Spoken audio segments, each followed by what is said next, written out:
সামাজিক মাধ্যমত চৰ্চাত থকা এটা বিষয় জুবিন গাৰ্গৰ যি আসলতে ভোটাৰ লিষ্ট সেই ভোটাৰ লিষ্টৰ পৰা নাম কৰ্তন নকৰাক লৈ একাংশ ৰাইজে ইতিমধ্যে সামাজিক মাধ্যমত বিষয়টো চৰ্চা কৰিছে আৰু সেই আসলতে যিজন ব্যক্তিয়ে বা যিজন বিএলঅ'য়ে জুবিন গাৰ্গৰ নাম থকা সেই ভোটাৰ লিষ্টখনত জুবিন গাৰ্গ অমৰ হওক বুলি লিখিছিল সেইগৰাকী বিএলঅ' মোৰ সৈতে আছে। দাদা আহক আপোনাৰ সৈতে কিছু কথা পাতিম।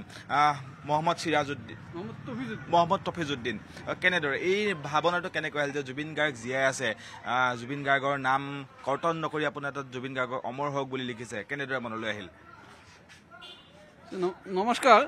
প্ৰথমতে আপোনালোকৰ নিউজ 18 চেনেলৰ যোগেদি আপোনালোকৰ চেনেলক নমস্কাৰ, পিছত গোটেই অসমবাসীক ৰাইজক নমস্কাৰ আৰু আমাৰ ইলেকশ্যন কমিশ্যন অফ ইণ্ডিয়াক নমস্কাৰ জনাইছোঁ।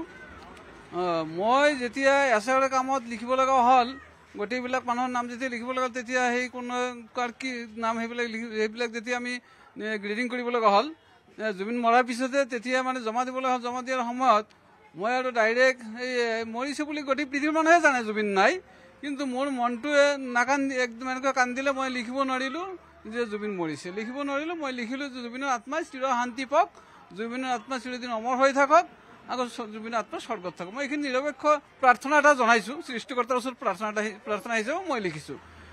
গতিকে এই মোৰ মনৰ পৰা আৱেগ অনুভূতিৰে মই এইখিনিয়ে লিখিছিলোঁ। গতিকে বাকী আৰু মই তথাপিতো কৈছোঁ যে মোৰ যদি লিখাত কিবা ভুল হৈছে, কিবা হৈছে, ইলেকশ্যন কমিশ্যন অফ ইণ্ডিয়া মই সেইটো ক্ষমা কৰিব, ক্ষমা কৰক, মই সেইটো কৈছোঁ আৰু।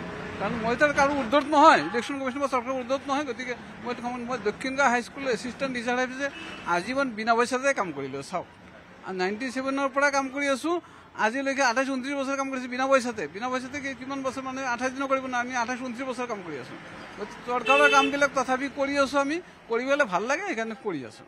জুবিন গাৰ্গৰ নামটো তেনেদৰে আপুনি কৰ্তন নকৰিলে, পূৰ্বতে কেতিয়াও এনেকুৱা ধৰণৰ ঘটনা মনলৈ অহা নাছিল চাগৈ আপোনাৰ, বা কোনো এজন ব্যক্তিৰ নাম তেনেকৈ কৰ্তন নকৰাকৈ থকা নাই। মৃত্যুৰ পিছততো প্ৰত্যেকৰে নাম কৰ্তন হয় ভোটাৰ লিষ্টৰ পৰা, কিন্তু কেনেদৰে কোনোবাই আপোনাক কৈছিল যে জুবিন গাৰ্গৰ নাম কৰ্তন কৰিব নালাগে, বা আপুনি নিজেই কেনেদৰে ভাবিলে গোটেই বিষয়টো?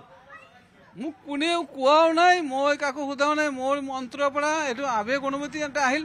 এইটোতো মৰা বুলি কেৱল মৃত্যু বুলি, আমি যিবিলাক মানুহ মৃত্যু হৈছে সেইবিলাকৰ মৃত্যু বুলি লিখি দিওঁ, আৰু যিবিলাক থাকে সেইবিলাক মৃত্যু নিলিখোঁ। কোনোবা শিফ্টেড হ'লে শিফ্টেড বুলি লিখোঁ।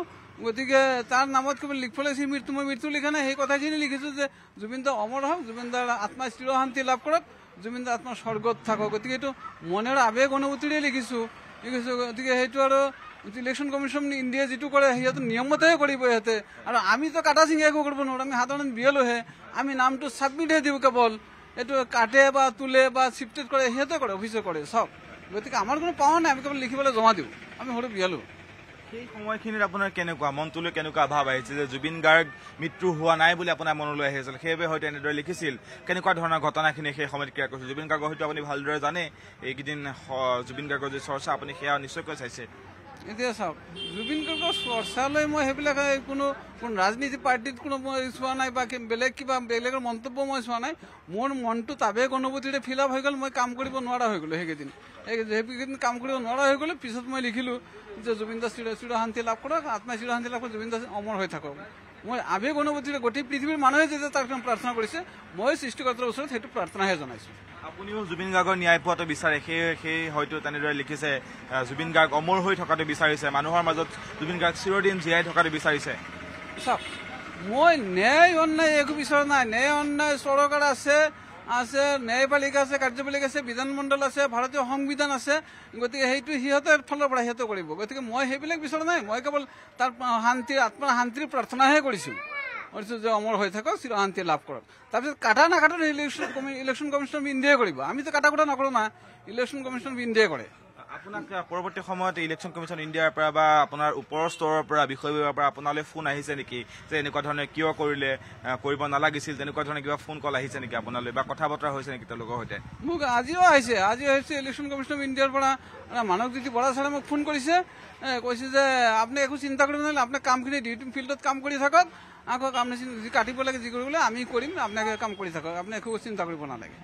মোক আজিয়ে কৈছে Manabjyoti Bora election commission of India মানে কৰিছোঁ, আজিয়ে ফোন কৰিছিল, কৈছে।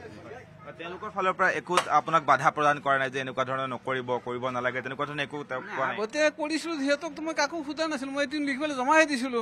সেই এছআইৰ কাম যেতিয়া আৰম্ভ হ'ল তেতিয়া এছআইৰটোৰ পিছত বন্ধ হৈ গ'ল, গতিকে সেইটো কোনেও মোক সোধা নাই। কিন্তু এতিয়া আজি মোক ফোন কৰি পেলাই কৈছে মানৱজ্যোতি বৰা ছাৰে যে আপুনি একো চিন্তা কৰিব নালাগে, আপুনি ফিল্ডত কাম কৰি থাকক। সেইটো কৈছে যে কাটিব লাগে নাকাটিব লাগে, সিহঁতৰ পৰিয়ালে যেতিয়ালৈকে কাটিব নকয় তেতিয়ালৈকে আমি নাকাটো, সেইটো কৈছে। জুবিন গাৰ্গৰ পৰিয়ালে যেতিয়ালৈকে নাম কৰ্তনৰ কথা নকয় তেতিয়ালৈকে নাম কৰ্তন কৰা নাকাটে বুলি মানৱজ্যোতি বৰা ছাৰে কৈছে, ইলেকশ্যন অফিচাৰ মানৱজ্যোতি বৰা ছাৰে কৈছে। আপোনাক একো তাৰ বিষয়ে একো কোৱা নাই বেলেগকৈ যে কৰিব নালাগিছিল, কিয় কৰিলে? নাই কোৱা, মোক তেনেকুৱা কোনো একো কোৱা নাই।